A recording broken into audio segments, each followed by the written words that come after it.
the Trump administration now insisting that it's not required to work with El Salvador's government. I believe the leaders here, and they're connecting socially in efforts to return Kilmar Abrego Garcia.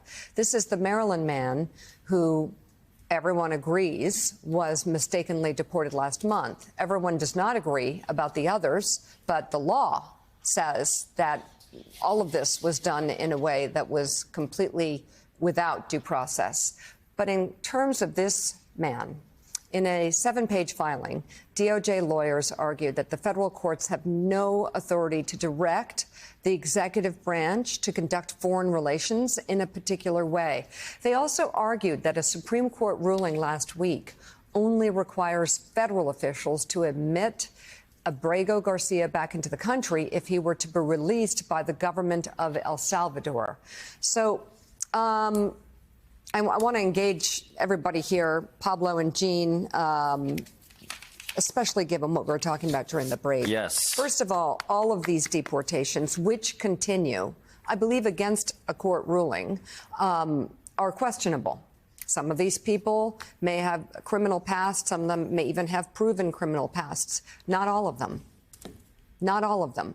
All of these deportations, I mean, I will say I am completely, it is chilling and frightening to me to see these videos that were made in I guess, partnership with the government of El Salvador, of these men shackled, chained, shaved, and being paraded in front of the cameras off of planes into the worst prison in the world, according to those who know. God knows what is happening to them. So when we report on this one, quote, mistake, and we call it a mistake, it's inferring all the others were not. I just don't want to be a part of that.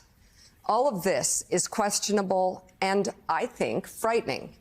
And I wonder about the reaction that we are having. I'd say even in the media, is there extensive coverage? Is there a sense among the American populace, our people, United States citizens, is there shock about what is happening here? Because if not, I think it's saying something else about who we are when we watch what happened here and move on with our day, as if, yeah, you know, whatever. It's a test. We are now taking a test. What's the test? The test is, do you see these people as human beings deserving of the protection as human beings of the country that has styled itself the foremost protector of decency and due process in human history? And when you show these videos and you allow this administration to cast these people as people who should be shackled, who don't look like you, what they don't want you to realize in the case of Mr. Abrego Garcia is that this was a dad who was apprehended while in a parking lot of an IKEA with his autistic son in the back. And one of the most primary criteria for why he was apprehended was because he was wearing a Chicago Bulls cap and hoodie. Everybody acknowledges that this guy, as we see photos of him and his family, did not deserve any of this. And if this was somebody who looked a little bit more like the people we tend to be intuitively sympathetic towards, which is to say, very clearly, if he was a white guy who wasn't generally associated with what it means to be scary and foreign, John, this is the sort of story, the suspension of due process, the deportation to a terrorist prison camp in El Salvador, that has Americans typically saying, this is why we need our Second Amendment. And here, I just wonder why that level of panic has not risen to the level of action, because it is absolutely horrifying. Everything you said was right. Eugene Robinson, this is the test. Pablo's right, and the White House knows it. They started this deportation program targeting people they do think that most Americans will write off, say, oh, that guy doesn't look like me. Oh, maybe he is a gang member. He shouldn't be here. As Mika pointed out, all of these people deserve due process. Some of them may end up needing to be deported or should be deported. Yeah. There still needs to be a process to do so. Yes. And we know that there are a number of people swept up in this who did nothing wrong whatsoever. So this is a test. It's a test because this is where they start. This won't be where the White House ends up. No, it won't be. I mean, this is a test of America, right? It's a test of this nation, what it believes, what it truly believes, and it's a test of our institutions. What law gives the president the right to round people up without any due process, send them off to a notorious prison in a foreign country? There's nothing that says the president can do that. President Trump is claiming this vast executive power. He's claiming, he's betting basically that he won't be challenged by Congress or ultimately again by the Supreme Court, which has already spoken on this case. And that he'll get away with it with this expansion of the presidential writ that is absolutely outrageous, absolutely un-American, absolutely king-like, and the whole purpose of this, it seems to me, Pablo used the word terrorist. He's terrorizing the millions of undocumented people who are in this country and essentially saying to them, this could happen to you, and no one will stop me if I do this to you. Jim, you've been writing about Republicans on the Hill, and this is not an area where you're going to see any pushback from Republicans on the Hill. But are there other areas, tariffs most notably, where you might get started?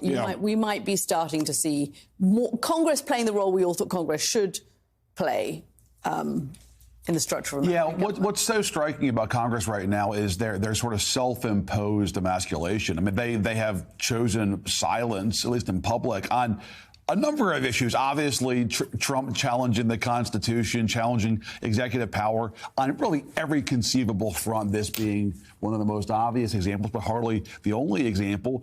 But yeah, look, I think the line, Gaddy, is where does it affect their states and their political skin?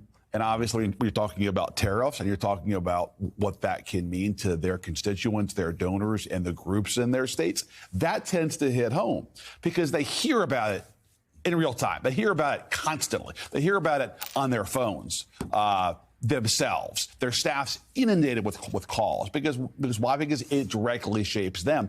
The risk of this case we're talking about now is it is somebody else's life. It's sort of distant in a way. It doesn't affect these politicians. I think that's why it's incumbent on the press to focus on it. But no, I think on the Hill, it is only the line is only, does this shape our politics in a way that is so severe, so acute that I can't not say anything. But of course, they choose to speak privately, not publicly. Yeah, right? I mean, Republicans are constantly balancing their fear of Donald Trump against their fear of their voters' dissatisfaction, right? Right. And at the moment, their fear of Donald Trump is way up. Their voters' dissatisfaction is down there. If that starts to tip, that's the point at which you would get some kind Trump of at 48 is very different than Trump at 38. And right now, he's at 48 or 46, wherever he is, post-tariffs. And I think that's what keeps them. And of course, don't forget, he's at 90 with Republican primary voters. And that's the number that matters for a lot of these folks, especially in the House. And Frank, I've had a lot of conversations with Democrats over the last few days, and they are, obviously, we know they're struggling to figure out how to respond to all of this. And they're looking at what's happening with AOC and Bernie Sanders and their 35,000 people they got out in LA at the weekend by focusing on class issues. Yes. Basically focusing on economic and class issues.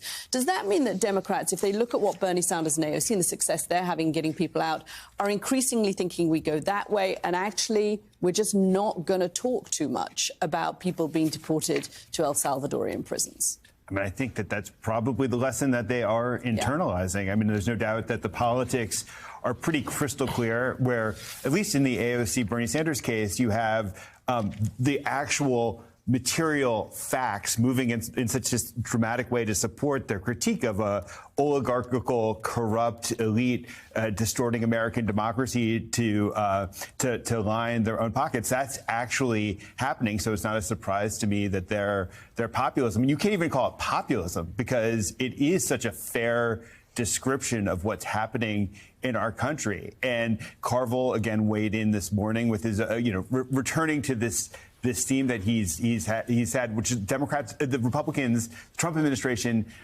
are immolating themselves consistently. And the best thing that Democrats can do on some of these issues is really just to let events play out where people are almost inevitably going to come to a democratic conclusion on some of these issues because just the facts, reality are going to support their position.